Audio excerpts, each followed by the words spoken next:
একটা ভালো গল্প বলো। হ্যাঁ, কি গল্প? যে কোনো গল্প বলো, যাতে বলো যেটা শুনে আমি ঘুমিয়ে পড়বো। আগুনের গল্প? হ্যাঁ বলো, আগুনের গল্পটাই বলো। একটা মানুষ ছিল, তার নাম চিন্টু মিন্টু ভাই। কি? চিন্টু মিন্টু পরিবেশকে ভালোবাসতো না। তখন ওদের চিন্টু মিন্টুর বাড়িতে ভূমিকম্প হয়ে গেছে। ও মামা, তারপর? ও চারদিক ভেঙ্গা, তারপরে? হাওয়া হাওয়া ঝড়, জলগুলো এগিয়ে যাচ্ছে, ওরে বাবা, তারপর? সব পালিয়ে যাচ্ছে। কোথায়? পালা পালা, ভূমিকম্প ভূমিকম্প, পালা চলে আসছিল। ও শুধু পরিবেশকে ভালোবাসছিল না বলেই ভূমিকম্প হয়েছে? হ্যাঁ,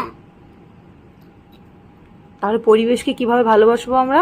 কি করতে হবে আমাদের? ভূমিকম্প আমাদের